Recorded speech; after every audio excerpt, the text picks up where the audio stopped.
What a year it's been. The world's been turned on its head. We speak of a thing called the new normal.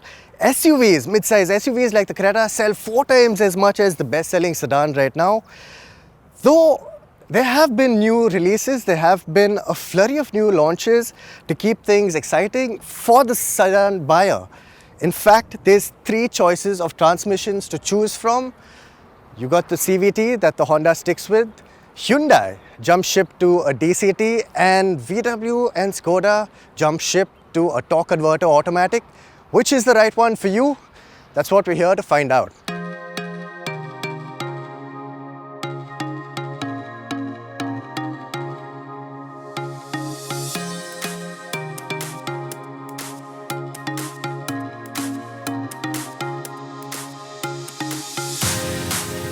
If you have to have the newest car around, the City will do the trick. It's the only new car here after all. It's also got the look of a larger car because it is. The multi-element LED headlights look super futuristic, borrowing the look from further up the range. But it does look a little undertired on its 16-inch wheels and narrow tires. That's not an issue with the other 2 cars, and the Verna actually looks quite expensive with its expressive details on this facelifted model, and it's got spot-on proportions. Turbo variant adds in some tasty bits like the twin exhaust and looks fairly sporty. There's nothing we can say about the Rapid that hasn't been said before. It's handsome, but it's also way too familiar at this point. We'd love to hear which you would pick on styling alone. Leave your choice in the comments and don't forget to like, share and subscribe, it really helps. Shifting focus to where you're going to be spending most of the time, the City's cabin feels the most spacious thanks to clever space utilization and a large glass area that also gives it great visibility. The leather panel on the dash jazzes things up a bit, though we wish the touchscreen had a more modern interface and was slanted towards the driver, who's otherwise well catered to with a wide range of seat adjustment and good bolstering. In the Verna, the infotainment is slick, easy to use and canted towards the driver.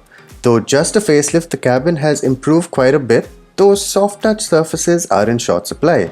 Turbo variants get a sporty black-red theme, while non-turbo cars get dual-tone interiors. The Rapid's strength is that it feels very well put together, and there's undeniable pleasure in the thunk the doors make when you close them. Even the plastics feel fairly quality, letting you forgive the fact that there's not many soft touch surfaces in here.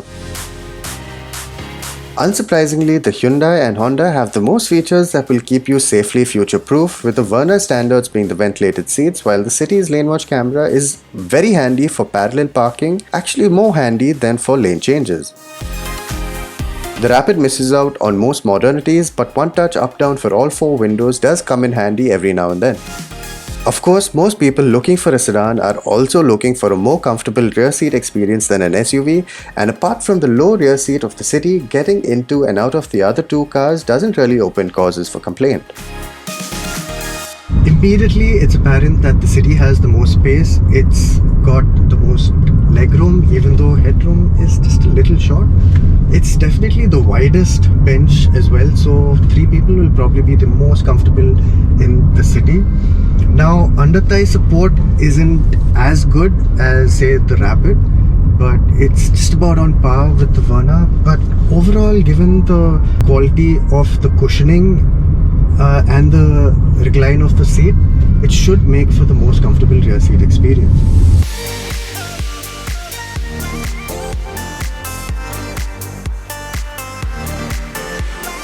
So coming in second, because it just feels a little tighter in here than the City, is the Verna.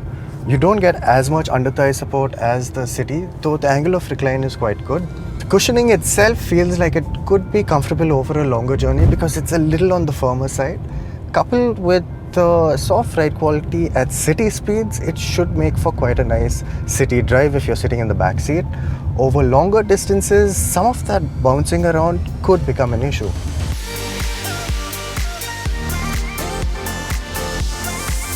Like the City, headroom is limited, so taller passengers would likely have to look elsewhere.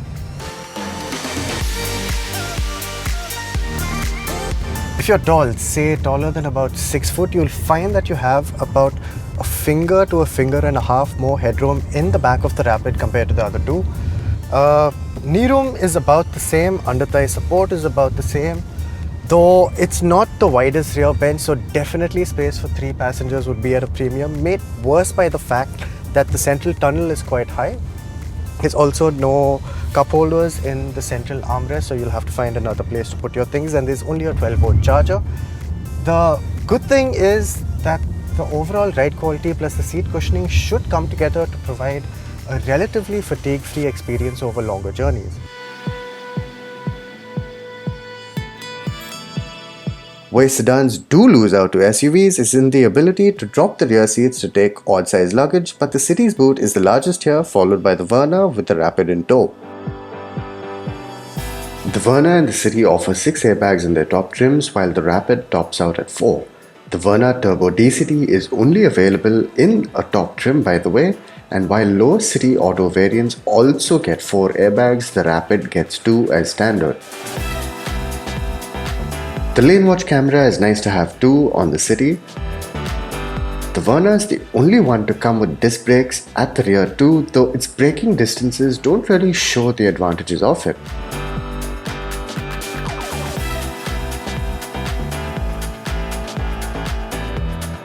Most people view CVTs as a not very advanced gearbox, and while the debate is still open for that, CVTs tend to keep the engine in the most optimum rev range for whatever it is that you're asking the car to do. You want bumper-to-bumper traffic driving, the CVT knows exactly where to keep it in for the best efficiency, and that's why the City CVT actually has better fuel efficiency than its manual counterpart.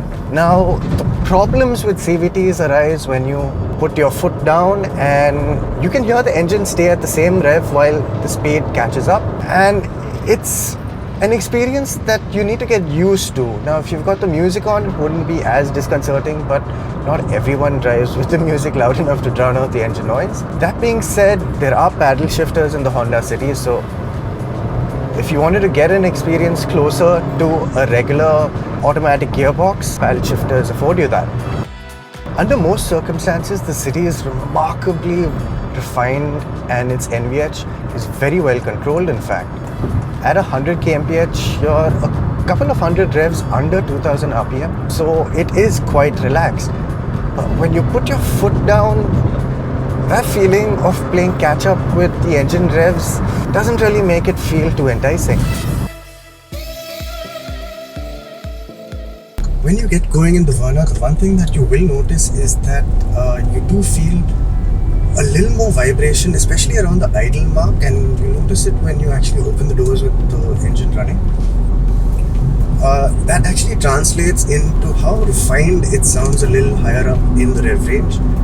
It's not an engine that you want to be stressing too much, just purely in the way that it sounds, but like we said, the strength of this engine is in its mid-range. What you'll really like about the 1-litre turbo petrol and DCT combination in the Verna is the fact that it just feels so effortless. I barely roll onto the throttle and I'm crossing 100 right there. That's its strength and its greatest weakness, because this car feels really nice at throttle inputs up to about 50%. What happens when you step on it is that you sometimes confuse the gearbox, especially when you floor it completely, and the engine doesn't sound too nice at the upper reaches of the rev range. It sounds the best till about 4,500 RPM, which is a bit of a conundrum because it's actually a little step in power at about 4,700 RPM. Not that you need it, because there definitely is torque available below that, and actually the best way to drive this car and make good pace is to drive it at half throttle, like we said. In the City, the DCT does a good job of giving you gears imperceptibly. It is quite smooth shifting, there's no shift shock, there's none of that usual jitteriness that you associate with DSTs at very low speeds in stop code traffic. It seems to pick a gear early on and stick with it till it knows when to shift up. It does try and stay on the more efficient side, so At very low throttle inputs, it will shift under 2000 RPM, but it's quite intelligent because if you give it just a little more gas, it knows that you want to go a little quicker and it keeps you in the meat of the rev range, which happens to be between 2 and 3000 RPM. Of course, a big draw for the Turbo-DCT combination for the Verna especially is the fact that it gets paddle shifters, and they do just help put you in touch with the powertrain just a little bit more. So when you are trying to drive enthusiastically around the corners, you tend to sort of overlook the fact that the Verna is a little too soft for really pushing hard. It's, like we said, a car that you drive maybe at 60-70%.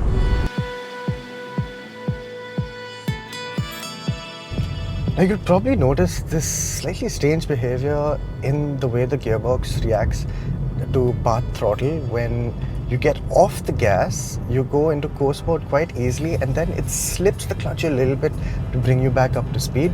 You notice it about 50% of the time, and when you do, it makes it feel not entirely as premium as you would expect it to be.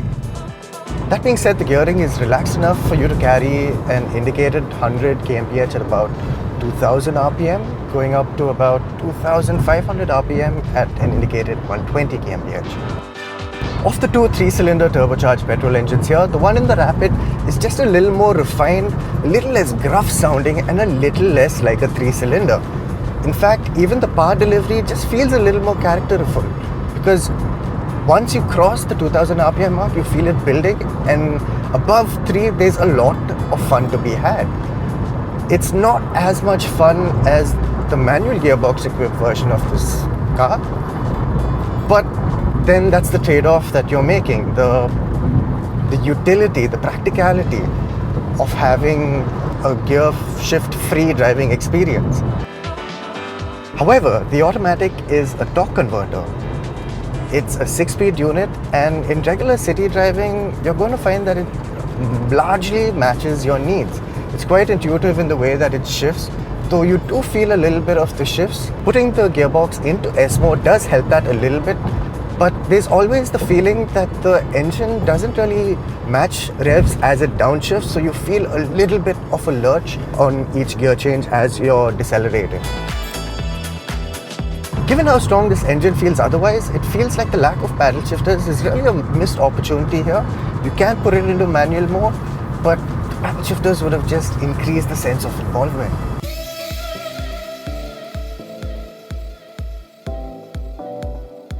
The City is a bit of a contradiction when it comes to its ride and handling package. It's quite pliant, bordering on soft in fact. Over dips and crests, you will feel a little too much body movement, especially if you're carrying speed. Of course, like with the Verna, the flip side is that it's very comfortable in the city, and despite that, it doesn't scrape over speed breakers. So when you go over a speed breaker, the front doesn't touch and the rear doesn't want to rebound against its stoppers either. Now, the reason I call it a contradiction is because the steering on the City actually feels near perfect. It's light enough at city speeds for very easy one-handed use, and it picks up weight beautifully on the highways, feels nice and solid. Even when you're trying to take a corner, it weighs up just the right amount and lets you know what the car is doing. Problem is that the car is probably leaning over on its side, being quite softly sprung. If you enter a corner with a little too much enthusiasm, you will feel all that load go straight to the outside tire. You do get quite a bit of tire squeal and you will feel the understeer. Well, that's the plus side of having good steering, I guess.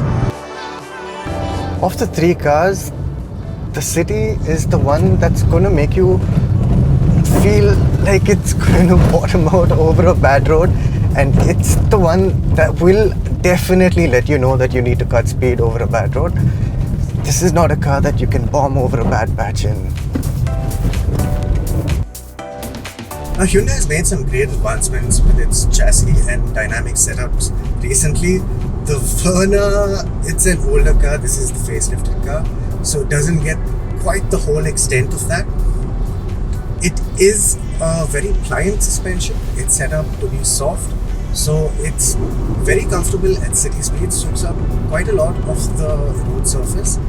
But at higher speeds, you do get a little more movement inside the cabin than you would really like. On less than perfect road surfaces, there's also a fair amount of road noise that comes in, and you can hear the suspension at work. It's not the most quiet system on the road. In typical Hyundai fashion, the Verna steering is light and breezy around the city. It does weigh up quite a bit on the highway, but an interesting observation that we made when we tested the CVT version of the car, which is a 1.5 litre naturally aspirated petrol with the CVT, we were actually blown away by how smooth the CVT is.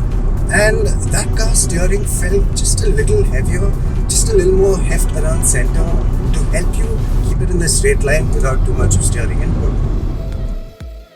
Ultimately though, the Verna 1.5 CVT doesn't save you a lot of money over this Turbo-DCT variant, and for the extra money you are getting a more advanced gearbox, so that would be the one that we picked. When it comes to the ride and handling package, the Rapid is very, very sorted. It feels very poised, it stays neutral through most anything, and even over these dips and crests, it stays very level.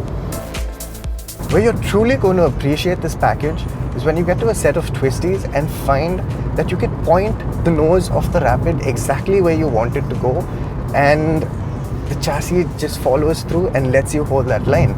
There's not a lot of body roll, there's not a lot of lean. In fact, you can even lean on the brakes themselves, really pitch it into a corner and get it turned, and it just puts a smile on your face. Of course, the Rapid does have that typical German ride quality, which is a little firm at lower speeds, but just gets better and better when the speeds go up. So you might not like traveling over a broken section of road at say 20, 30, but just up the speed to about 50 and trust that the car can take it. The Rapid, unsurprisingly, is the value choice considering its late years. Though, stay away from top variants if you don't want that impression to change. In manual form, it's extremely fun to drive. Unfortunately, that doesn't fully translate over to the slush box auto. For the buyer looking for a richer set of features, perhaps even a more modern feeling cabin, the Verna does very well, and the Turbo-DCT pairing results in easy, smooth pace when asked for it, as long as the demands are reasonable. As a complete package, the Honda City comes out on top despite the higher asking price for a CVT. Though a wide spread of variants means there should be something for every budget. Space and comfort are two things it has in spades, and the high efficiency is a pleasant surprise, making it the winner of this test.